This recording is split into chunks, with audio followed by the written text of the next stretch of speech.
सुख दुख जिह परसै नहीं, लोभ मोह अभिमान। कहो नानक सुन रे मना, सो मूरत भगवान।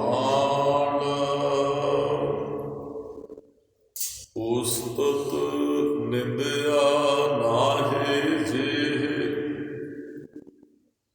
कंचन लोह समान। कहो नानक सुन रे मना, मुक्त ताहि तै जान। उस्तत निंदया नाहि जिह, कंचन लोह समान। कहो नानक सुन रे मना, मुक्त ताहि तै जान। वाहिगुरु जी का खालसा, वाहिगुरु जी की फतेह। जुग जुग अटल चबद शतद, तख्त दे मालक हाजरा हजूर।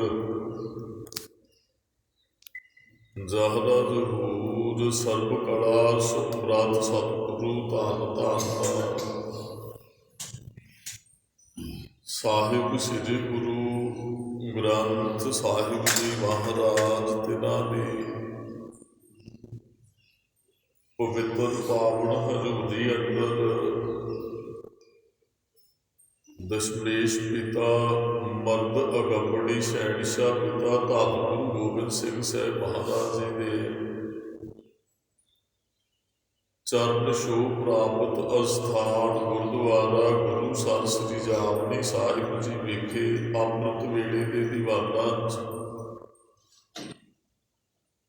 हाजरी भर रहे गुरु की साजी और रिवाजी हुई साध संगत।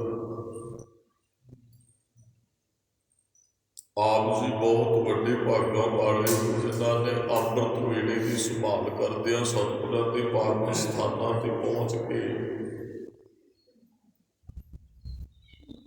गुरु चरणों के अंदर सज करके उस तो पहला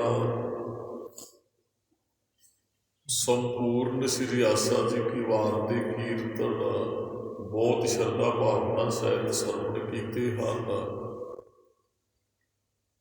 जिथे संगत जी कीर्तन च हाजरी भर के आप बड़े भागा वाले बने हो, उथे चल रही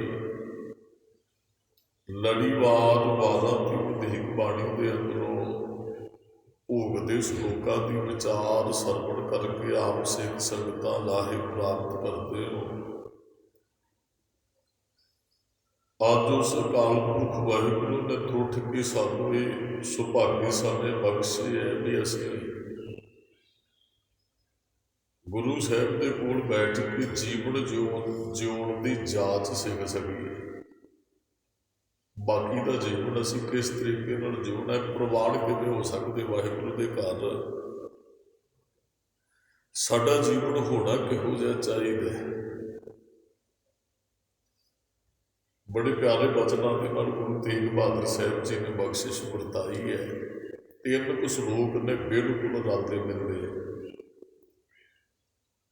जिन्हों की विचार आप रल मिल के करांगे, क्योंकि वो अंदर रब के गुणों की गल है। तो महाराज ने कहा मुकत भी वो है, मुकत ही नहीं रब रूप है वो जिहड़ा इन्हां गुणों सहित रब उस संसार के अंदर जिउंदा है। शब्द विचार आप करिए 3 श्लोकों को आप रलाम पा के विचार करांगे जी। विचार आरंभ करने तो पहला गुरु चरणों च हाजरी लवाई उचारण करो जी। वाहिगुरू जी का खालसा ਵਾਹਿਗੁਰੂ ਜੀ ਕੀ ਫਤਿਹ। ਸੁਖ ਦੁਖ ਜਿਹੇ ਪਰਸੈ ਨਹੀਂ, ਲੋਭ ਮੋਹ ਅਭਿਮਾਨ। ਮਹਾਰਾਜ ਕਹਿੰਦੇ ਜਿਸ ਪ੍ਰਾਣੀ ਨੂੰ, ਜਿਸ ਮਨੁੱਖ ਨੂੰ ਦੁੱਖ ਸੁਖ ਪਰਸੈ ਨਹੀਂ, ਪਾਉਂਦਾ ਨਹੀਂ ਹੈ,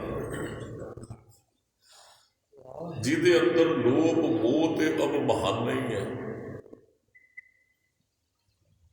ਵੈਸੇ ਨਾ ਸੰਸਾਰ ਤੇ ਰਹਿੰਦੇ ਅਸੀਂ ਤੇ ਦੁੱਖਾਂ ਸੁੱਖਾਂ ਦੇ ਸਹਿਤ ਜਿਉਂਦੇ ਆ। ਮਹਾਰਾਜ ਨੇ ਵੀ ਕਿਹਾ ਵੀ ਜੀਵਨ 'ਚ ਦੁੱਖ ਸੁੱਖ ਆਉਂਦੇ ਹੈ, ਆਉਂਦੇ ਰਹਿਣਗੇ ਜਿੰਨਾ ਚਿਰ ਅਸੀਂ ਜਿਉਣਾ ਹੈ। ਕਦੀ ਮਨੁੱਖ ਆਪਣੇ ਆਪ ਨੂੰ ਬੜਾ ਸੁਖੀ ਮੰਨਦਾ ਹੈ, ਕਦੀ ਉਹ ਬੜਾ ਕਲਪ ਜਾਂਦਾ ਹੈ, ਕਦੀ ਬੜਾ ਦੁਖੀ ਮਹਿਸੂਸ ਕਰਦਾ ਹੈ। ਇਹੋ ਜਿਹੇ ਤੇ ਸੰਸਾਰ ਦੇ ਅੰਦਰ ਅਨੇਕਾਂ ਜੀਵ ਨੇ, ਉਹ ਖੁਸ਼ੀ 'ਚ ਖੁਸ਼ੀ ਮਨਾਉਂਦੇ ਹੈ। ਜਦੋਂ ਕੋਈ ਭਾਣਾ ਵਾਪਰ ਜਾਂਦਾ ਫਿਰ ਸੱਥਰ ਵਿਛਾ ਕੇ ਰੋਂਦੇ ਹੈ। ਕਿਸੇ ਨੇ ਵਿਆਹ ਰੱਖਿਆ, ਕਦੇ ਭੰਗੜੇ ਪਾ ਕੇ 10-20 ਦਿਨ ਕੱਢੇ। ਕੋਈ ਪਰਿਵਾਰ 'ਚੋਂ ਤੁਰ ਗਿਆ, ਸੱਥਰ ਵਿਛਾ ਕੇ 10-20 ਦਿਨ ਥੱਲੇ ਬੈਠ ਕੇ ਧਰਤੀ ਉੱਤੇ ਰੋਂਦੇ ਰਹੇ। ਪਰ ਬਹੁਤ ਵੇਲੇ ਨੇ ਜਿਹੜੇ ਦੁੱਖ ਸੁੱਖ ਦੇ ਸਮੇਂ ਬਿਰਤੀ ਇੱਕ ਰੱਖਦੇ ਆ। ਇਹ ਦੋ ਤਰੀਕਿਆਂ ਨਾਲ ਬਖਸ਼ਿਸ਼ ਵਰਤਦੀ ਹੈ ਗੁਰਮੁਖੋ। ਕਈ ਤੇ ਵੈਸੇ ਰੱਬ ਵੱਲੋਂ ਹੀ ਤਿਆਗੀ ਹੁੰਦੇ ਆ। ਬਹੁਤ ਹੀ ਸੰਸਾਰ ਤੇ ਇਹੋ ਜਿਹੇ ਵੀ ਆਏ ਜਿਨ੍ਹਾਂ ਨੇ ਪਰਵਾਹ ਹੀ ਨਹੀਂ ਕੀਤੀ ਦੁੱਖ ਸੁੱਖ ਦੀ ਸੰਸਾਰ ਲਈ, ਤੇ ਬਹੁਤ ਨੇ ਜਿਨ੍ਹਾਂ ਨੇ ਗੁਰੂ ਸਾਹਿਬ ਨਾਲ ਜੁੜ ਕੇ ਆਪਣਾ ਜੀਵਨ ਹੀ ਇਹੋ ਜਿਹਾ ਬਣਾ ਲਿਆ। ਸਮਝ ਆ ਗਈ ਵੀ ਇਹ ਦੁੱਖ ਸੁੱਖ ਤੇ ਜੀਵਨ ਦੇ ਨਾਲ ਹੀ ਹੈ, ਇਹ ਤੇ ਆਉਣਾ ਹੀ ਹੈ। ਇੱਕ ਦਿਨ ਆਪਾਂ ਅੱਗੇ ਵਿਚਾਰ ਕੀਤੀ ਸੀ, ਸਾਰੇ ਸੁੱਖ ਮੰਗਦੇ ਹੈ ਕਿ ਸਾਰੇ ਸੁਖੀ ਹੈ। ਦੁੱਖ ਕਿਸੇ ਨੇ ਮੰਗਿਆ ਨਹੀਂ। ਮਨੁੱਖ ਸਾਰਾ ਦਿਨ ਕਰਦਾ ਰਹਿੰਦਾ, ਮੇਰੇ ਵਰਗਾ ਕੋਈ ਦੁਖੀ ਨਹੀਂ, ਮੇਰੇ ਵਰਗਾ ਕੋਈ ਦੁਖੀ ਨਹੀਂ, ਮੇਰੇ ਵਰਗਾ ਕੋਈ ਦੁਖੀ ਨਹੀਂ। ਦੁੱਖ ਤੇ ਅਸੀਂ ਮੰਗਿਆ ਹੀ ਨਹੀਂ। ਫਿਰ ਵੀ ਮਨੁੱਖ ਦੁਖੀ ਹੈ, ਮੰਗਿਆ ਨਹੀਂ ਦੁੱਖ। ਮੰਗਦੇ ਸੁੱਖ, ਸੁਖੀ ਕਿੰਨੇ ਕੋ ਹੈ। ਸੁੱਖ ਕੋ ਮੰਗੇ ਬਹੁਤ ਬਹੁਤ, ਦੁੱਖ ਨਾ ਮੰਗੇ ਕੋਈ। ਕਿਸੇ ਨੇ ਦੁੱਖ ਮੰਗਿਆ ਹੈ ਕੋਈ ਦੁਖੀ। ਜਿਹਨੂੰ ਇਸ ਗੱਲ ਦੀ ਸਮਝ ਆ ਗਈ ਵੀ ਦੁੱਖ ਸੁੱਖ ਸਹਿਤ ਹੀ ਅਸੀਂ ਜੀਵਨ ਜਿਉਣੇ, ਸਾਡੇ ਨਾਲ ਹੀ ਆਏ, ਨਾਲ ਹੀ ਇਹਨਾਂ ਨੇ ਜਾਣਾ। 10 ਬੇਨਤੀ ਕਰਦਾ, ਦੋ ਤਰੀਕਿਆਂ ਨਾਲ ਬਖਸ਼ਿਸ਼ ਵਰਤੀ, ਜਾਨ ਤੇ ਧੁਰ ਤੋਂ ਹੀ। ਬੰਦੇ ਕਈ ਇਹੋ ਜਿਹੇ ਹੁੰਦੇ, ਉਹਨਾਂ ਨੇ ਦੁੱਖ ਬਣਾਇਆ ਹੀ ਨਹੀਂ ਸਾਰੀ ਜ਼ਿੰਦਗੀ। ਕਈਆਂ ਨੇ ਗੁਰਬਾਣੀ ਨੂੰ ਪੜ੍ਹ ਕੇ ਆਪਣਾ ਜੀਵਨ ਇਹੋ ਜਿਹਾ ਬਣਾ ਲਿਆ। ਸਮਝ ਆ ਗਈ ਕਿ ਸੁੱਖ ਦੁੱਖ ਦੋਏ ਦਰ ਕੱਪੜੇ ਪਹਿਰੇ ਜਾਏ ਮਨੁੱਖ। ਇਹ ਤੇ ਕੱਪੜਿਆਂ ਦੀ ਤਰ੍ਹਾਂ, ਕੱਪੜੇ ਤੇ ਫਿਰ ਅਸੀਂ ਬਦਲਦੇ ਵੀ। ਜਿਨ੍ਹਾਂ ਨੇ ਗੁਰਬਾਣੀ ਨੂੰ ਸਮਝ ਲਿਆ, ਉਹਨਾਂ ਨੇ ਕਿਹਾ ਸੁੱਖ ਦੁੱਖ ਤੇਰੀ ਆਗਿਆ ਪਿਆਰੇ, ਦੂਜੀ ਨਾ ਹੀ ਜਾਏ ਤੇਰਾ ਹੁਕਮ ਹੈ।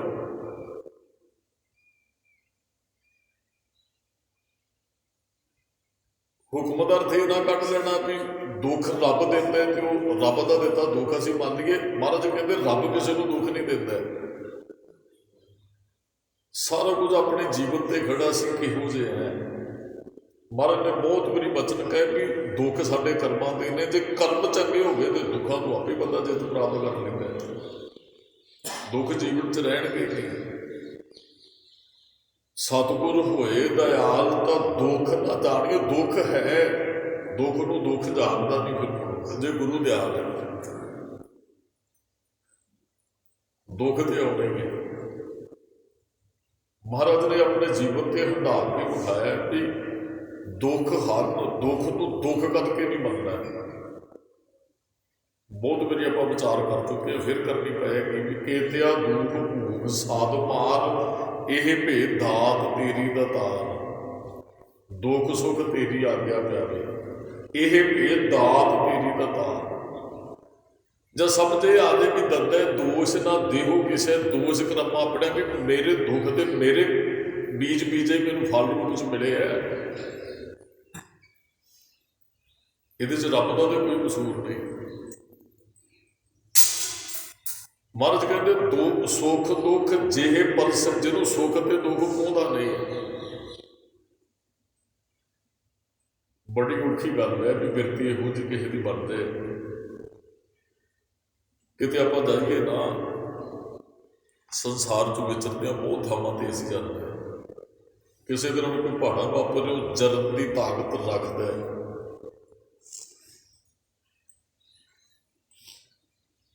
ਉਹ ਕਹਿੰਦਾ ਨਾ ਭਾਈ, ਵਰਲਾਪ ਨਾਲ ਕੁਝ ਨਹੀਂ ਹੋਣਾ। ਗੱਲਾਂ ਕੁਝ ਨੇ ਜਿਹੜੀਆਂ ਸਮਝ ਆ ਗਈਆਂ ਤੇ ਫਿਰ ਠੀਕ ਹੈ, ਜੇ ਨਹੀਂ ਆਈਆਂ ਤੇ ਸਾਰੀ ਜ਼ਿੰਦਗੀ ਮਨੁੱਖ ਉਹੀ ਕੁਝ ਕਰਦਾ ਜੋ ਬਚਪਨ ਤੋਂ ਕਰਦਾ ਹੈ। ਜੇ ਗੱਲ ਸਮਝ ਆ ਤੇ ਫਿਰ ਉਹਦਾ ਹੁਕਮ ਹੈ, ਫਿਰ ਤੇ ਮਨੁੱਖ ਰਜਾ ਚ ਆ ਜਾਂਦਾ ਹੈ। ਗੁਰੂ ਅਮਰਦਾਸ ਮਹਾਰਾਜ ਨੇ ਸਰੀਰ ਤਿਆਗਣ ਲੱਗਿਆ ਇਹੀ ਤੇ ਗੱਲ ਕਿ ਸੰਗਤਾਂ ਪਹਿਲਾਂ ਹੀ ਰੋਣ ਲੱਗ ਪਿਆ। ਮਹਾਰਾਜ ਕਿਤੇ ਰੋਣਾ ਕਦ ਕੀ ਹੈ?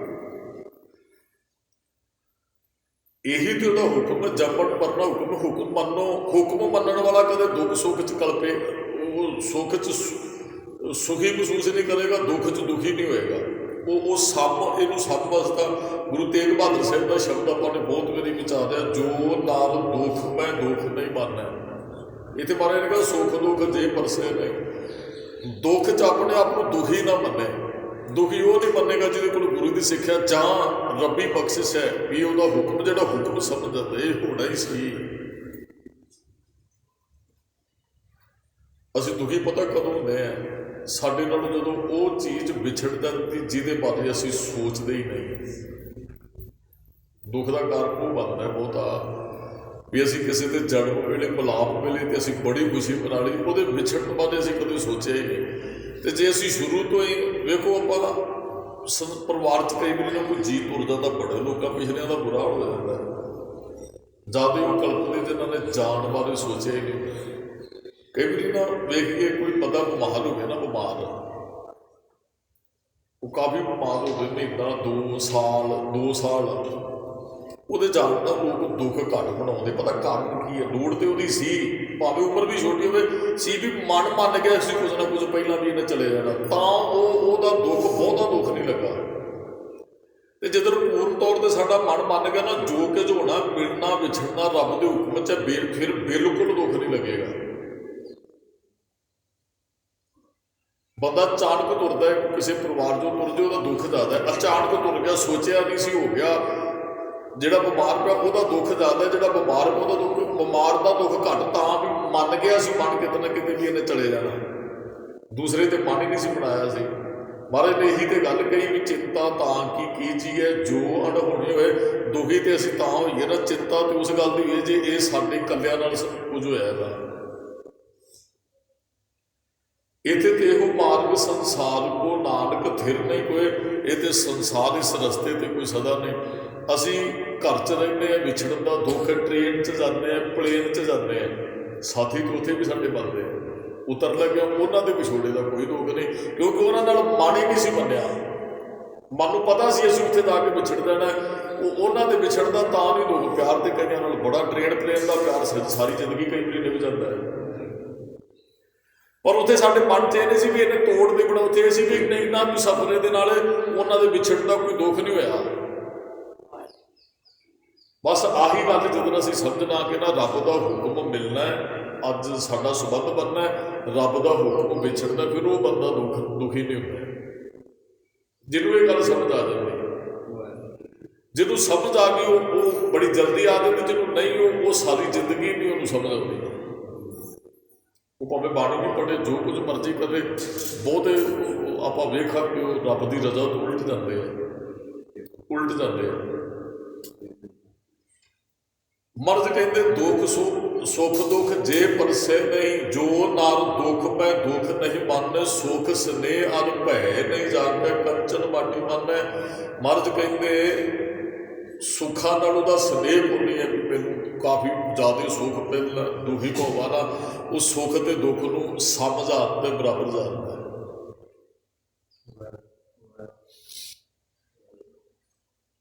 ਉਹ ਫਿਰ ਦੁਖੀ ਨਹੀਂ ਹੁੰਦਾ। ਇਹ ਮਹਾਰਾਜ ਦਾ ਪ੍ਰੈਕਟੀਕਲ ਜੀਵਨ ਵੀ ਹੈ ਸਾਡੇ ਕੋਲ, ਗੁਰੂ ਸਾਹਿਬਾਨਾਂ ਦਾ।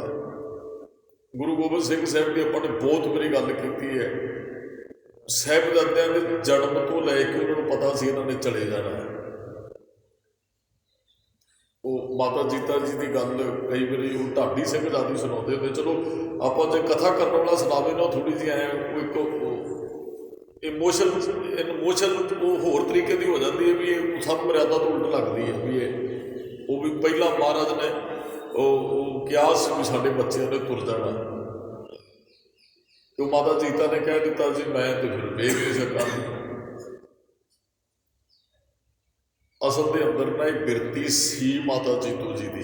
ਚਲੋ ਮਾਂ ਇੱਕ ਮਾਂ ਹੁੰਦੀ ਹੈ, ਪਰ ਜੇ ਆਪਾਂ ਇਸ ਵਿਸ਼ੇ ਤੇ ਵੀ ਗੱਲ ਕਰੀਏ ਨਾ, ਤੇ ਕਿਤੇ ਨਾ ਕਿਤੇ ਐਂ ਲੱਗਦਾ ਹੈ ਵੀ ਗੁਰੂ ਸਾਹਿਬ ਜੀ ਦੇ ਨਾਲ ਸੰਬੰਧ ਬਣਨ ਵਾਲੇ ਮਾਤਾ ਜੀਤਾ ਜੀ ਉਹ ਗੁਰੂ ਦੇ ਹੁਕਮ ਤੋਂ ਜਾਂ ਰੱਬ ਦੀ ਰਜ਼ਾ ਤੋਂ ਆਕੀ ਸਨ, ਬਾਗੀ ਸਨ।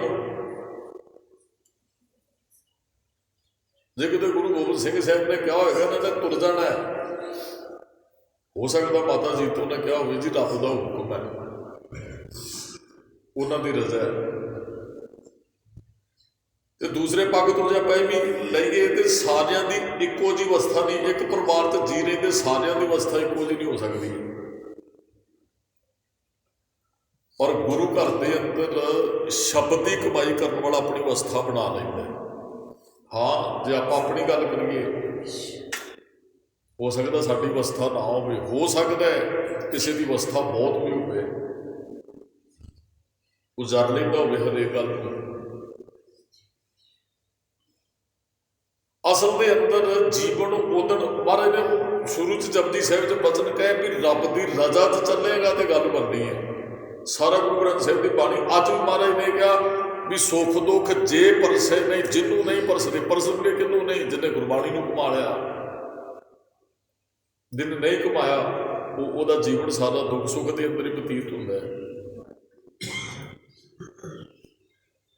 ਜੋ ਨਰ ਦੁੱਖ ਮੈਂ ਦੁੱਖ ਨਹੀਂ ਮੰਨੈ, ਸੁਖ ਸਨੇਹ ਅਰ ਭੈ ਨਹੀਂ ਜਾ ਕੇ, ਕੰਚਨ ਮਾਟੀ ਮੰਨੈ ਨਹਿ ਨਿੰਦਿਆ ਨਹਿ ਉਸਤਤ ਜਾਣ ਕੇ, ਲੋਭ ਮੋਹ ਅਭਿਮਾਨਾ ਹਰ ਕੋ ਸੋਗ ਤੇ ਰਹੇ ਨਿਆਰੋ, ਨਾਹੇ ਮਾਣ ਅਪਮਾਨਾ ਹਰ ਕੋ ਸੋਗ ਤੇ ਰਹੇ ਨਿਆਰੋ। ਇਹ ਫਿਰ ਇਹੀ ਸੁੱਖ ਦੁੱਖ ਵਾਲੀ ਗੱਲ ਆ ਗਈ, ਹਰ ਕੋ ਸੋਗ ਤੇ ਰਹੇ ਨਿਆਰੋ, ਖੁਸ਼ੀ ਤੇ ਗਮੀ ਤੋਂ ਨਿਆਰੇ ਰਹਿਣਾ।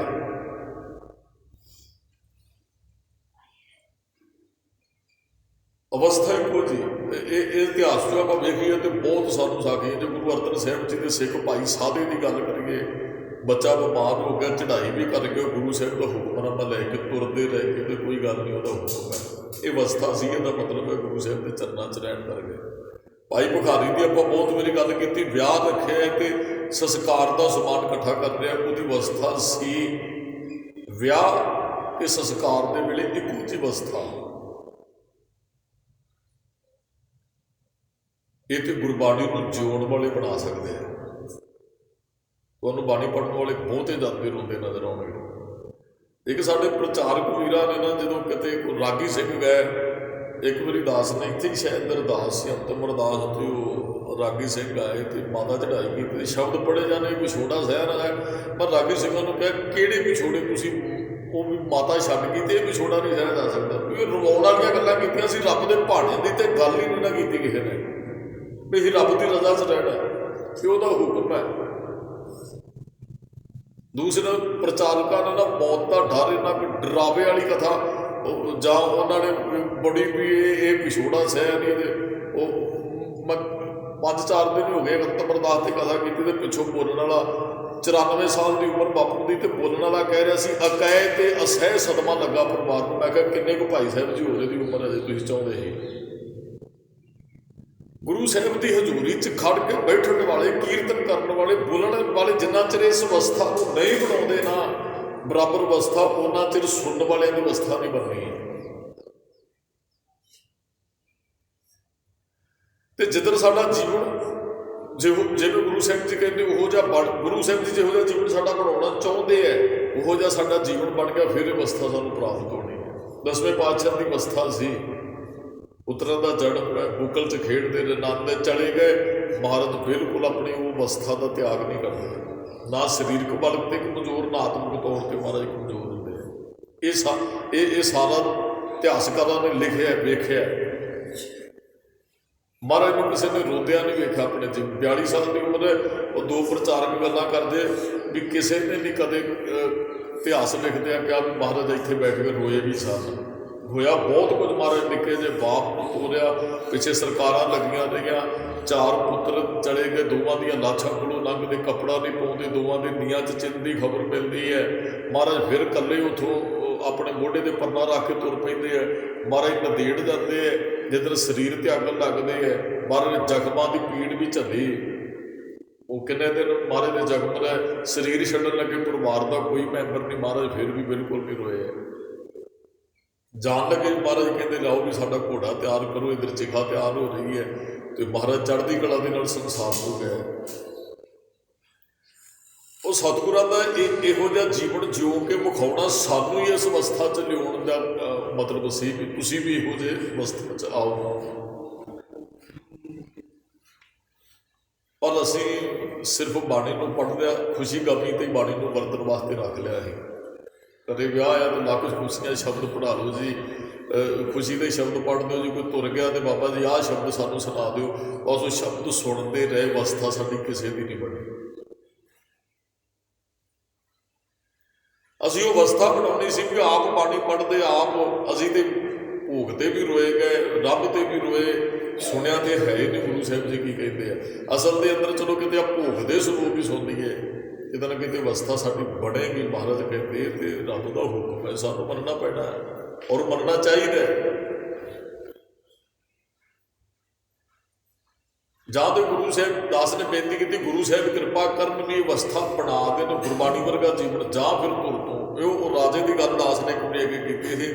ਉਹ ਨਿਰਮੋਹ ਰਾਜਾ, ਉਹਦਾ ਬੇਟਾ ਜੰਗਲ 'ਚ ਸ਼ਿਕਾਰ ਖੇਡਣ ਜਾਂਦਾ ਹੈ, ਉੱਥੇ ਇੱਕ ਮਹਾਤਮਾ ਸਾਧੂ ਰਹਿੰਦੇ ਆ, ਤੇ ਉਹ ਪੁੱਛ ਲੈਂਦੇ, ਕਹਿੰਦੇ ਕਾਕਾ ਵੀ ਤੂੰ ਇੱਧਰ, ਕਹਿੰਦਾ ਜੀ ਰਸਤਾ ਭਟਕ ਗਿਆ, ਕੋਈ ਜਲ ਪਾਣੀ ਛਕਾ ਦਿਓ ਵੀ ਮੈਨੂੰ ਕਾਫੀ ਭੁੱਖ ਲੱਗੀ ਹੈ। ਉਹ ਫਕੀਰ ਕਹਿੰਦੇ ਸ਼ੱਕ ਪੈਂਦਾ ਵੀ, ਉਹਨੇ ਫਿਰ ਦੱਸਿਆ, ਕਹਿੰਦਾ ਜੀ ਮੈਂ ਉਹ ਨਿਰਮੋਹ ਰਾਜੇ ਦਾ ਪੁੱਤਰ ਹੈ। ਕਹਿੰਦਾ ਤੇਰੇ ਬਾਪ ਨੇ ਨਾ ਹੀ ਨਿਰਮੋਹ ਰੱਖਿਆ ਕਿ ਵੀ ਉਹ ਹੈ ਵੀ ਨਿਰਮੋਹ, ਵੀ ਮੋਹ ਤੋਂ ਰਹਿਤ। ਅਸੀਂ ਮੋਹ 'ਚ ਫਸੇ ਹਾਂ, ਸਾਰਿਆਂ ਨੂੰ ਤੁਹਾਨੂੰ ਪਸ਼ੂਆਂ 'ਚ ਵੀ ਮੋਹ ਦਿਸੇਗਾ, ਪੰਛੀਆਂ 'ਚ ਵੀ ਦਿਸੇਗਾ, ਮਨੁੱਖ 'ਚ ਤੇ ਬਹੁਤ ਜ਼ਿਆਦਾ ਹੈ।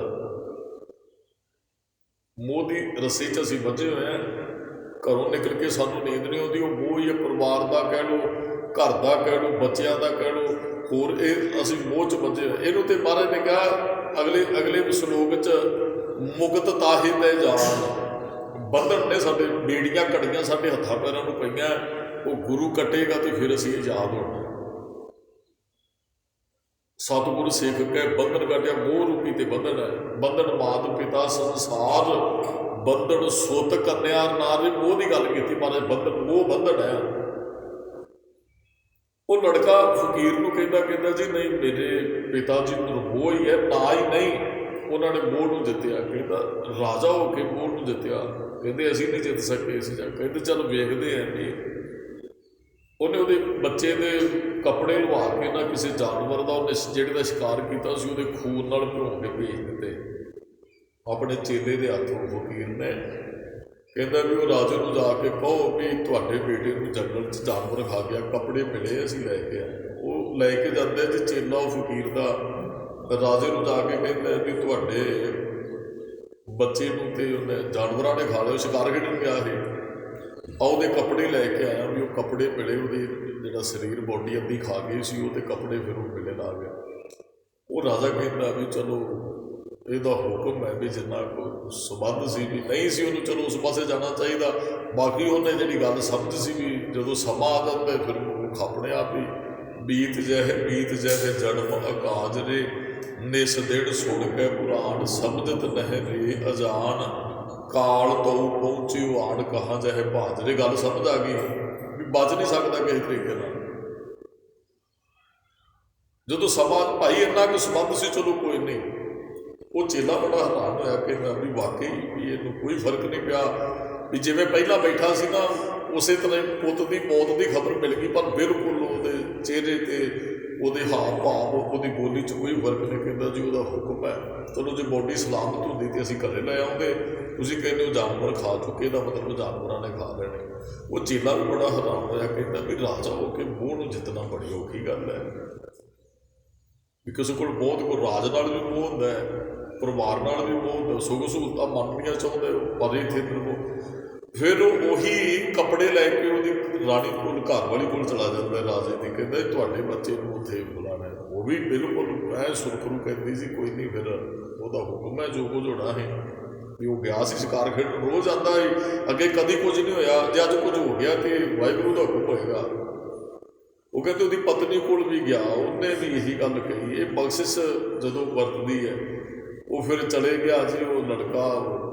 ਉਹ ਕਹਿੰਦਾ ਜੀ ਉਹਨਾਂ ਨੂੰ ਕੋਈ ਫਰਕ ਨਹੀਂ ਪਿਆ ਉਹਨਾਂ ਨੇ ਪੁੱਤਰ ਦੀ। ਉਹ ਪੁੱਤਰ ਨੂੰ ਆ ਕੇ ਉਹ ਫਿਰ ਫਕੀਰ ਕਹਿੰਦਾ ਵੀ ਤੂੰ ਇਹਦੇ ਪੁੱਤਰ ਨੂੰ ਹੁਣ ਕਹਿਣਾ ਹੈ ਵੀ ਉਹ ਤੁਹਾਡੇ ਰਾਜ ਤੇ ਦੂਸਰੇ ਰਾਜ ਵਾਲਿਆਂ ਨੇ ਹਮਲਾ ਕਰ ਦਿੱਤਾ, ਤੁਹਾਡੇ ਬਾਪ ਨੂੰ ਮਾਰ ਕੇ ਤੁਹਾਡਾ ਪਰਿਵਾਰ ਉਹਨਾਂ ਨੇ ਬੰਦੀ, ਕੁਝ ਕਈ ਮਰ ਗਏ ਨੇ, ਕਈ ਬੰਦੀ ਬਣਾ ਦਿੱਤੇ ਨੇ, ਤੇ ਉਹ ਤੁਹਾਡਾ ਪਰਿਵਾਰ ਵੀ ਖਤਮ ਹੋ ਗਿਆ ਉੱਧਰ। ਵੀ ਅਸੀਂ ਤਾਂ ਗਏ ਵੀ ਤੇਰੀ ਖਬਰ ਦੇਣ, ਪਰ ਮਾਫ ਕਰਨਾ ਤੂੰ ਠੀਕ ਹੈ, ਤੇਰੀ ਖਬਰ ਵੀ ਅਸੀਂ ਵੇਖਣਾ ਚਾਹੁੰਦੇ ਹਾਂ, ਪਰ ਉਹ ਤੁਹਾਡਾ ਪਰਿਵਾਰ, ਉਹ ਬੱਚਾ ਕਹਿੰਦੇ ਵੀ ਉਹਦਾ ਹੁਕਮ ਹੈ।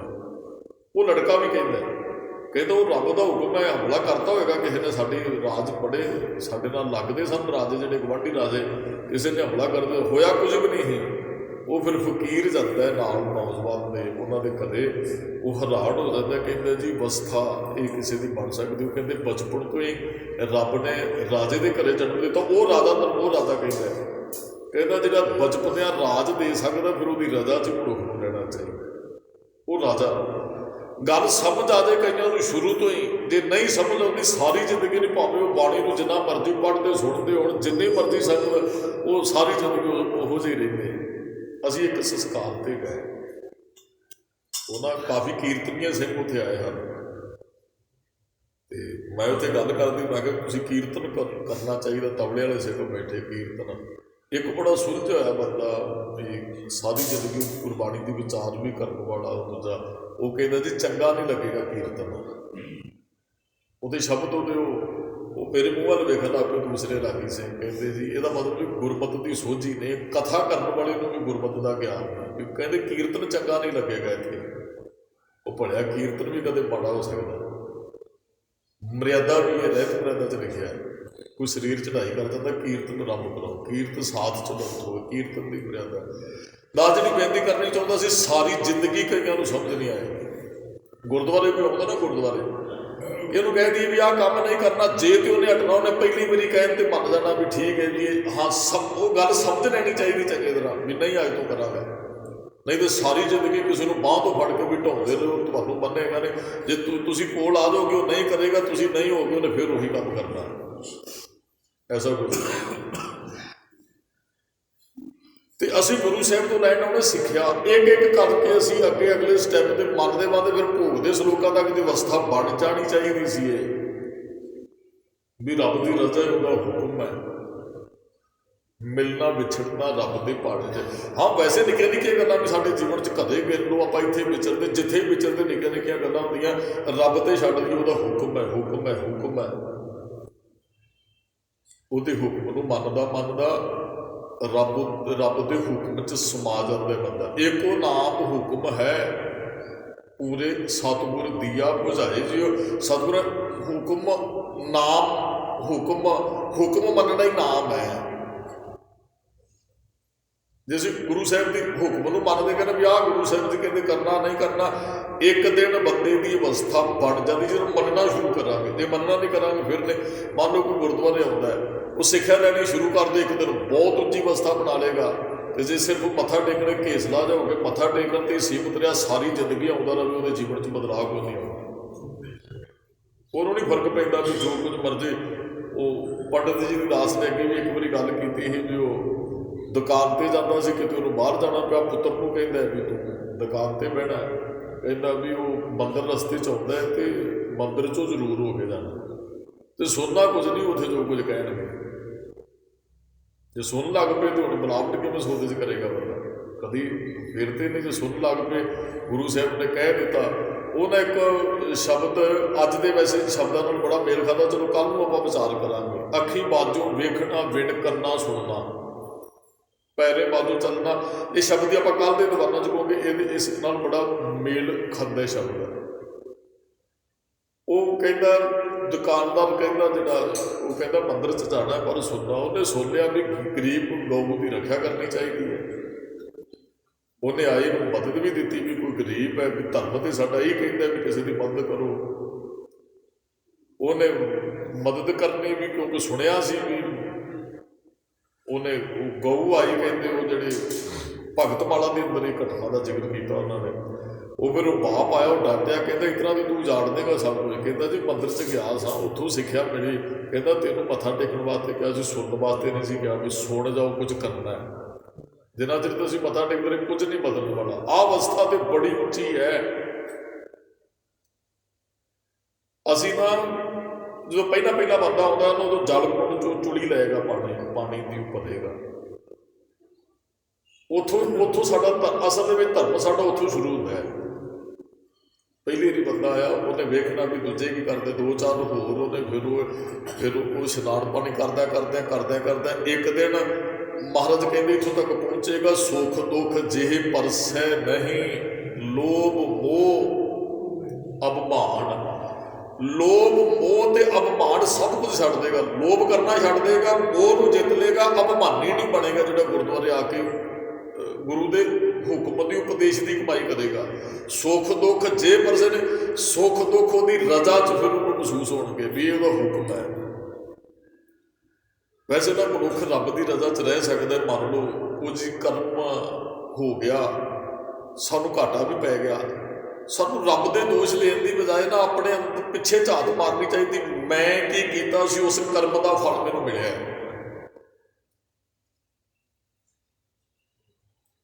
ਰੱਬ ਨੇ ਨਹੀਂ ਇਹ ਮੇਰੇ ਨਾਲ ਕੁਝ ਕੀਤਾ, ਮੈਂ ਰੱਬ ਦੇ ਕੀਤੇ ਕਰਕੇ ਨਹੀਂ ਦੁਖੀ ਹੋਇਆ, ਮੈਂ ਆਪਣੇ ਕੀਤੇ ਕਰਕੇ ਦੁਖੀ ਹੋਇਆ। ਤੇ ਗੁਰਬਾਣੀ ਜੀਵਨੀ ਤੇ ਸਾਡਾ ਬਣਾਉਂਦੀ ਹੈ। ਉਹ ਕਹਿੰਦੀ ਪਰ ਕਾ ਬੁਰਾ ਨਾ ਰਾਖੋ ਚੀਤ। ਉਹ ਗੁਰਬਾਣੀ ਇਹੀ ਤੇ ਕਹਿੰਦੀ ਹੈ, ਫਰੀਦਾ ਜੇ ਤੂੰ ਅਕਲ ਲਤੀਫ ਕਾਲੇ ਲਿਖਣਾ ਲੇਖ, ਜਿੰਨੀ ਕਮੀ ਨਾਹੇ ਗੁਣ ਤੇ ਕਮੜੇ ਵਿਸਾਰ। ਜਦੋਂ ਅਸੀਂ ਬੁਰੇ ਕਰਮ ਕਰਨੇ ਹੀ ਛੱਡ ਦਿੱਤੇ ਤੇ ਫਿਰ ਜੀਵਨ 'ਚ ਆਨੰਦ ਤੇ ਆਏਗਾ ਹੀ। ਉਹ ਅਵਸਥਾ ਜਿੱਥੇ ਸੁੱਖ ਦੁੱਖ ਪਰਸੈ ਨਹੀਂ, ਜਿਹੇ ਪਰਸੇ, ਜੇ ਦਾ ਅਰਥ ਅਵਸਥਾ ਹੀ ਹੈ ਜਿੱਥੇ ਜਾ ਕੇ ਦੁੱਖ ਸੁੱਖ ਨਹੀਂ ਪਰਸਦੇ ਹੈ, ਵੀ ਬੰਦੇ ਦੀ ਬਿਰਤੀ ਇੱਕੋ ਜਿਹੀ ਰਹਿੰਦੀ ਹੈ। ਲੋਭ ਮੋਹ ਅਭਿਮਾਨ ਵੀ ਬੰਦਾ ਵਿਕਾਰ ਛੱਡ ਜਾਂਦਾ ਹੈ। ਜਿਹਨੂੰ ਇਹ ਸਮਝ ਆ ਗਈ ਮੇਰਾ ਕੁਝ ਮੈਂ ਕਿਸੇ ਨਹੀਂ, ਉਹ ਅਭਿਮਾਨ ਕਿਸ ਗੱਲ ਦਾ ਕਰੇਗਾ, ਉਹ ਲੋਭ ਵੀ ਨਹੀਂ ਕਰੇਗਾ। ਲੋਭੀ ਕਾ ਵਸਾ ਨਾ ਕੀਜੈ ਜੇ ਕਾ ਪਾਨ ਵਸਾਏ। ਉਹਨੂੰ ਪਤਾ ਗੁਰੂ ਸਾਹਿਬ ਨੇ ਉਦਾਹਰਨ ਦਿੱਤੀ ਹੈ, ਬਾਦਰ ਨੇ ਛੋਲਿਆਂ ਦਾ ਲੋਭ ਕਰ ਲਿਆ,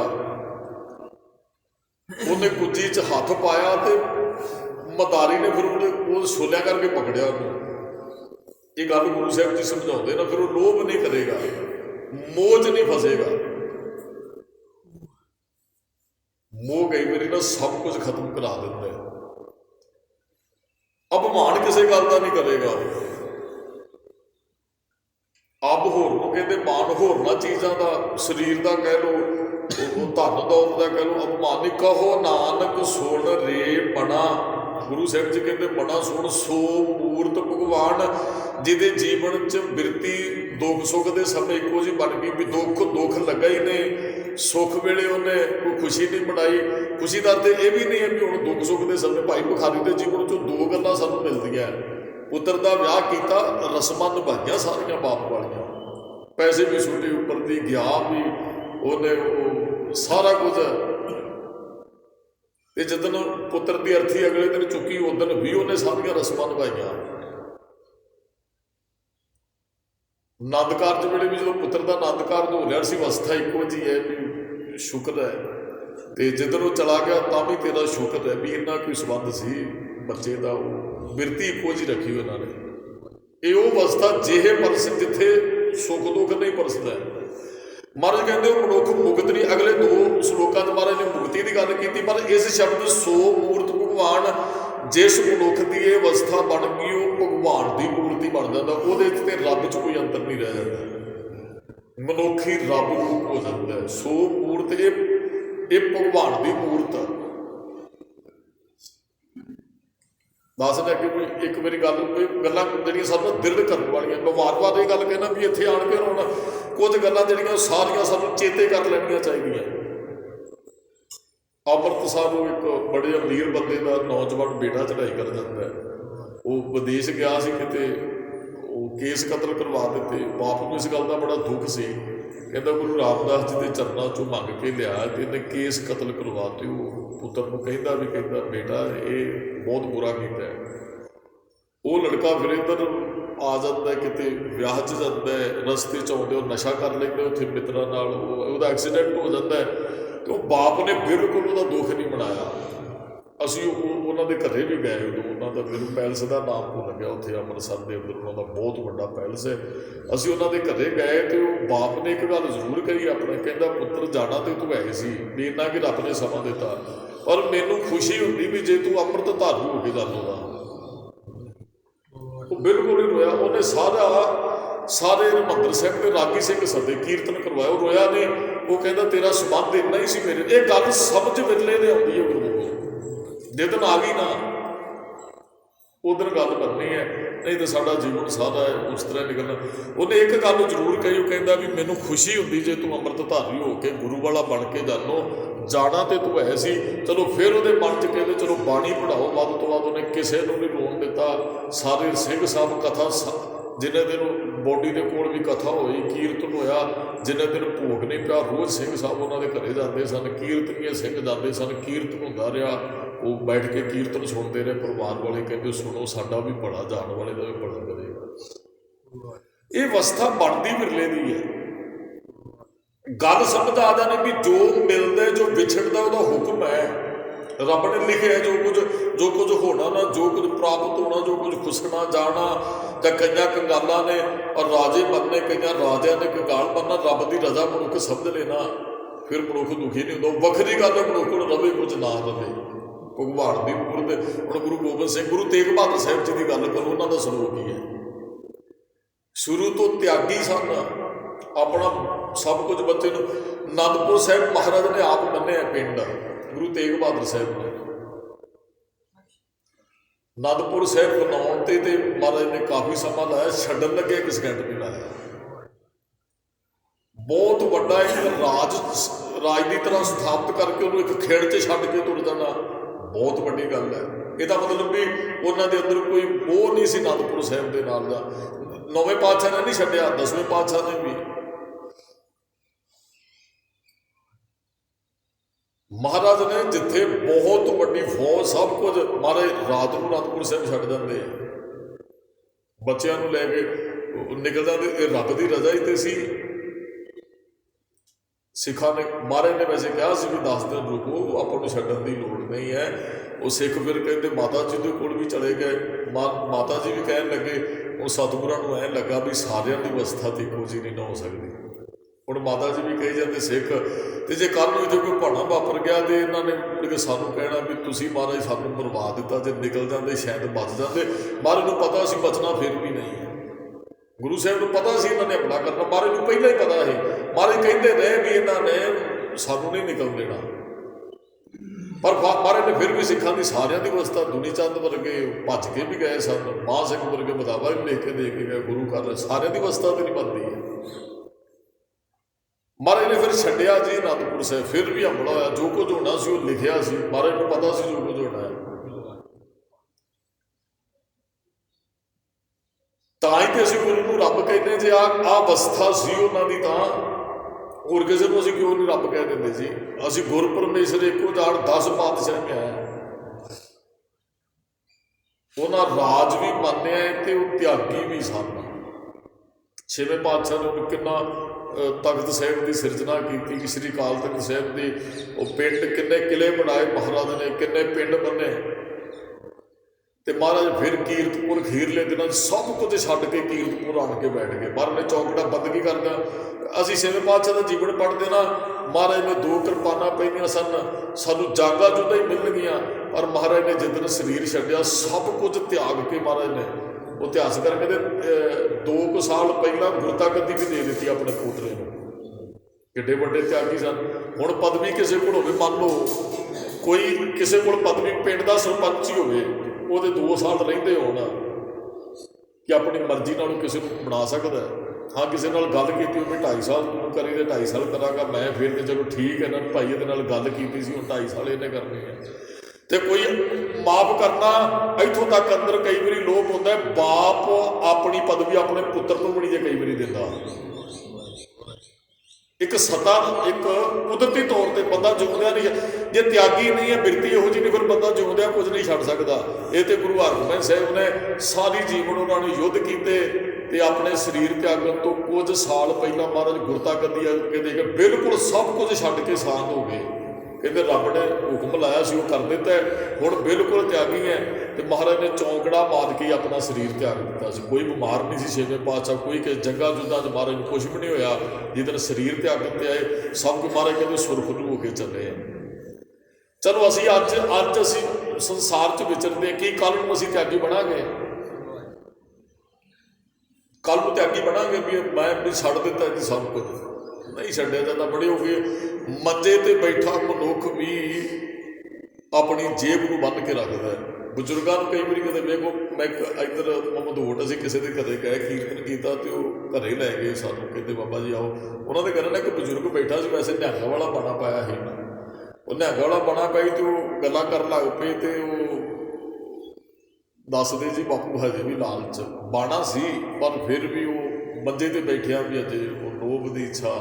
ਇਹਨਾਂ ਦੇ ਕਈ ਵਾਰੀ ਬਜ਼ੁਰਗਾਂ ਨੂੰ ਤੁਸੀਂ ਵੇਖੋਗੇ ਉਹਨਾਂ ਆਪਣੀ ਜੇਬ ਨੂੰ ਬੰਨ੍ਹਿਆ ਹੁੰਦਾ ਉੱਪਰੋਂ। ਚਾਹੀਦਾ ਸੀ ਇੱਥੇ ਆਣ ਕੇ ਤਿਆਗੀ ਤੇ ਤਾਂ ਅਸੀਂ ਬਣਦੇ ਨਾ ਰੱਬ ਦੀ ਰਜ਼ਾ ਨੂੰ ਸਮਝਿਆ ਹੁੰਦਾ, ਉਹਦੇ ਹੁਕਮ ਨੇ ਜਾਂ ਬਾਣੀ ਦੀ ਕਮਾਈ ਕੀਤੀ ਹੁੰਦੀ। ਸੋ ਮੂਰਤ ਭਗਵਾਨ ਤੇ ਉਹਨੂੰ ਹੀ ਕਿਹਾ ਦੇਣਾ ਜਿਹਦੇ 'ਚ ਇਹ ਗੁਣ ਹੈ, ਸੁੱਖ ਦੁੱਖ ਜੇ ਪਰਸੇ ਨਹੀਂ ਲੋਭ ਮੋਹ ਅਭਿਮਾਨ। ਹੁਣ ਅਸੀਂ ਸੁੱਖ ਵੇਲੇ ਬੜੇ ਭੰਗੜੇ, ਦੁੱਖ ਵੇਲੇ ਦੁਖੀ, ਤੇ ਲੋਭ ਹੱਦੋਂ ਵੱਧ ਸਾਡੇ ਅੰਦਰ ਮੋਹ 'ਚ ਫਸੇ ਅਭਿਮਾਨ ਵੀ ਕਰਦੇ। ਮਹਾਰਾਜ ਕਹਿੰਦੇ ਫਿਰ ਸੋ ਮੂਰਤ ਭਗਵਾਨ ਕਿਵੇਂ ਹੋ ਸਕਦੀ?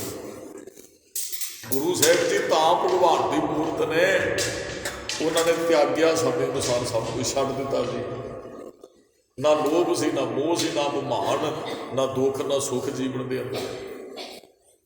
ਮਹਾਰਾਜ ਕਹਿੰਦੇ ਤੂੰ ਮੁਕਤ, ਅਗਲੇ ਦੋ ਸ਼ਬਦਾਂ 'ਚ ਮੁਕਤੀ ਦੀ ਗੱਲ ਕੀਤੀ। ਮਹਾਰਾਜ ਕਹਿੰਦੇ ਤੂੰ ਮੁਕਤ ਨਹੀਂ ਹੋਏਗਾ, ਤੂੰ ਭਗਵਾਨ ਬਣ ਜਾਏਗਾ, ਰੱਬ ਰੂਪ ਹੋ ਜਾਏਗਾ।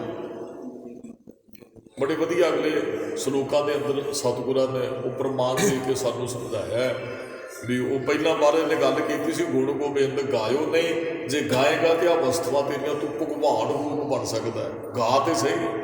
ਅੱਗੇ ਜਾ ਕੇ ਮਹਾਰਾਜ ਇਹਨਾਂ ਸਲੋਕਾਂ ਦੇ ਵਿੱਚ ਮੁਕਤ ਹੋਣ ਦੀ ਗੱਲ, ਫਿਰ ਭੈ ਕਾਹੂ ਕੋ ਦੇਤ ਨੇ ਜੇ ਮਾਇਆ ਮਮਤਾ ਤਜੀ ਵਾਲੀ ਗੱਲ, ਇਹ ਇੱਕ step by step Guru Sahib ਨੇ ਗੱਲ ਕੀਤੀ ਹੈ। ਭੋਗਦੇ ਸਲੋਕਾਂ ਦੀ ਕਿਤੇ ਆਪਾਂ ਇੱਕ ਸਲੋਕ ਦੀ ਕਮਾਈ ਕਰੀਏ ਨਾ ਤੇ ਸਾਡਾ ਇੱਥੇ ਜੀਵਨ ਮੁਕਤ ਹੋ ਸਕਦੇ, ਅਸੀਂ ਜਿਉਂਦੇ ਮੁਕਤ ਹੋ ਸਕਦੇ ਹਾਂ। ਪਰ ਮਹਾਰਾਜ ਨੇ ਵੀ ਕਿਹਾ ਨਾ ਗੁਰ ਕਿਰਪਾ ਜਿਹ ਨਰ ਕੋ ਕੀਨੀ, ਇਹ ਵਸਤਾ ਉਹਦੀ ਬਣਨੀ ਜਿਸ ਮਨੁੱਖ ਤੇ ਗੁਰੂ ਨੇ ਕਿਰਪਾ ਕਰ ਦਿੱਤੀ। ਫਿਰ ਨਾਨਕ ਲੀਨ ਭਰੋ ਗੋਬਿੰਦ ਸਿਓ ਜਿਉਂ ਪਾਨੀ ਸਭ ਪਾਨੀ। ਫਿਰ ਤੇ ਸਾਡੀ ਆਤਮਾ ਸੰਸਾਰ 'ਚ ਰਹਿੰਦੇ ਆਂ ਇਸ ਤਰ੍ਹਾਂ ਉਹਦੇ ਵਿੱਚ ਸਮਾ ਜਾਏਗੀ, ਰੱਬ ਦੇ ਅੰਦਰ ਸੋ ਮੂਰਤ ਭਗਵਾਨ ਬਣ ਜਾਏਗੀ। ਜਿਵੇਂ ਬਾਲਟੇ ਦਾ ਪਾਣੀ ਸਮੁੰਦਰ 'ਚ ਪਾਇਆ ਸਮੁੰਦਰ ਰੂਪ ਹੋ ਜਾਂਦਾ ਹੈ, ਇਸ ਤਰ੍ਹਾਂ ਹੀ ਸਾਡੀ ਆਤਮਾ ਪਰਮਾਤਮਾ ਰੂਪ ਹੋਏਗੀ, ਸੋ ਮੂਰਤ ਭਗਵਾਨ ਵਾਲੀ ਬਖਸ਼ਿਸ਼ ਵਰਤੇਗੀ। ਜਦੋਂ ਅਸੀਂ ਵਿਕਾਰਾਂ ਦਾ ਤਿਆਗ ਤੇ ਰੱਬ ਦੇ ਹੁਕਮ ਨੂੰ ਉਹਦੀ ਰਜ਼ਾ ਨੂੰ ਮੰਨਾਂਗੇ। ਭੁੱਲਾਂ ਚੁੱਕਾਂ ਦੀ ਖਿਮਾ ਜੀ। ਵਾਹਿਗੁਰੂ ਜੀ ਕਾ ਖਾਲਸਾ, ਵਾਹਿਗੁਰੂ ਜੀ ਕੀ ਫਤਿਹ।